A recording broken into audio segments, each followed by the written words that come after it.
2025 August 28 ചൈനയിലെ തിയാൻജിനിൽ നടന്ന Shanghai corporation organisation SCO സമ്മിറ്റിന്റെ വേദിയിൽ മോദിയും ഷീ ജിൻപിങ്ങും ഒരു നിർണായക കൂടിക്കാഴ്ച നടത്തി. ഇരു നേതാക്കളും ഞങ്ങൾ പങ്കാളികളാണ്, എതിരാളികളല്ല എന്ന് പ്രഖ്യാപിച്ചു.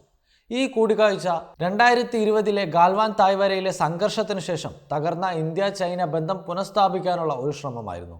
മോദി അതിർത്തി തർക്കങ്ങളും ഭീകരതയും ചർച്ച ചെയ്തപ്പോൾ ഷീ ജിൻപിങ് സാമ്പത്തിക സഹകരണവും വ്യാപാരത്തിനും ഊന്നൽ നൽകി. എന്നാൽ ഈ പങ്കാളിത്ത വാഗ്ദാനങ്ങൾക്ക് ശേഷം ചൈനയുടെ പാകിസ്ഥാനുമായുള്ള പുതിയ നീക്കങ്ങൾ ഇന്ത്യയെ സംശയത്തിന്റെ നിഴലിൽ വീഴ്ത്തുകയാണ്. 2025 തുടക്കത്തിൽ ഇന്ത്യ-പാകിസ്ഥാൻ അതിർത്തിയിൽ സംഘർഷം രൂക്ഷമായിരുന്നപ്പോൾ മെയ് മാസത്തിൽ പാകിസ്ഥാൻ ചൈനീസ് J-10 ഫൈറ്റർ ജെറ്റുകളും HQ-9 മിസൈലുകളും ഡ്രോണുകളും ഈ സംഘർഷത്തിൽ പാകിസ്ഥാൻ ഉപയോഗിച്ചു. ചൈന തങ്ങൾ നേരിട്ട് ഇടപെട്ടിട്ടില്ലെന്ന് അവകാശപ്പെട്ടെങ്കിലും ഈ ആയുധങ്ങളുടെ ഉറവിടം വ്യക്തമായിരുന്നു. ഈ സംഭവത്തിന് ശേഷമാണ് ചൈനീസ് ഡിഫൻസ് സ്റ്റോക്കുകൾ 20% വരെ ഉയർന്നത്. ഇത് ചൈനയുടെ ആയുധ വിപണിയുടെ ആഗോള ആകർഷണം കൂടെ വർദ്ധിപ്പിക്കുകയുമുണ്ടായി. പാകിസ്ഥാൻ ഈ സംഘർഷത്തിൻ്റെ പശ്ചാത്തലത്തിൽ ജൂൺ 2025 തങ്ങളുടെ പ്രതിരോധ ബജറ്റ് 15% വർദ്ധിപ്പിച്ച് കൂടുതൽ ചൈനീസ് ആയുധങ്ങൾ വാങ്ങാനും തീരുമാനിച്ചു. ഇപ്പോൾ ഈ പുതിയ ചൈന-പാകിസ്ഥാൻ പ്രതിരോധ കരാറിൻ്റെ വിശദാംശങ്ങൾ പരിശോധിക്കുകയാണെങ്കിൽ 2025 ജൂലൈയിൽ ആരംഭിച്ച ചർച്ചകളുടെ ഫലമായാണ് ഈ കരാർ രൂപപ്പെട്ടത്. ഈ കരാർ സൈനിക പരിശീലനം, ജോയിന്റ് മിലിറ്ററി എക്സസൈസുകൾ, യുദ്ധനിർമ്മാണ സാങ്കേതിക വിദ്യകളുടെ കൈമാറ്റം എന്നിവയൊക്കെ ഉൾക്കൊള്ളുന്നുണ്ട്.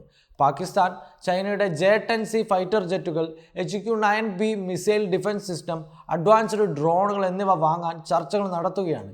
ഇത് 2025 മെയിലെ സംഘർഷത്തിൽ പാകിസ്ഥാന് നേരിട്ട സൈനിക ദൗർബല്യങ്ങൾ പരിഹരിക്കാനുള്ള ഒരു നീക്കം കൂടെയാണ്. കൂടാതെ ചൈനയുടെ ബെൽറ്റ് ആൻഡ് റോഡ് ഇനീഷ്യേറ്റീവിൻ്റെ ഭാഗമായി പാകിസ്ഥാനിലെ ഗ്വാദർ പോർട്ട്, ചൈന-പാകിസ്ഥാൻ എക്കണോമിക് കോറിഡോർ എന്നിവയ്ക്ക് സൈനിക പിന്തുണ നൽകുന്നതിനും ഈ കരാറിലൂടെ ലക്ഷ്യമിടുന്നുണ്ട്.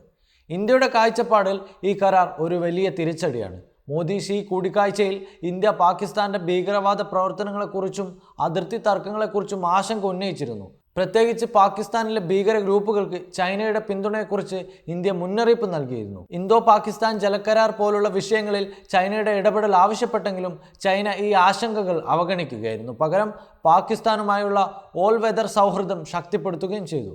മറുവശത്ത് ഇന്ത്യ 2025 ജൂലൈയിൽ അമേരിക്കയുമായി 10 വർഷത്തെ പ്രതിരോധ കരാറും ഒപ്പിട്ടു. ഇത് ചൈന-പാകിസ്ഥാൻ സഖ്യത്തിന് ഒരു മറുപടിയായി തന്നെ കാണാം. ഈ സംഭവങ്ങളുടെ ആഗോള പശ്ചാത്തലം പരിശോധിക്കുമ്പോൾ ചൈന-ഇന്ത്യ-പാകിസ്ഥാൻ ത്രികോണം കൂടുതൽ സങ്കീർണമാകുകയാണ്. 2025 സെപ്റ്റംബറിൽ അമേരിക്കയുടെ ട്രംപ് ഭരണകൂടം ഇന്ത്യക്കും ചൈനയ്ക്കും താരിഫുകൾ ഏർപ്പെടുത്തി.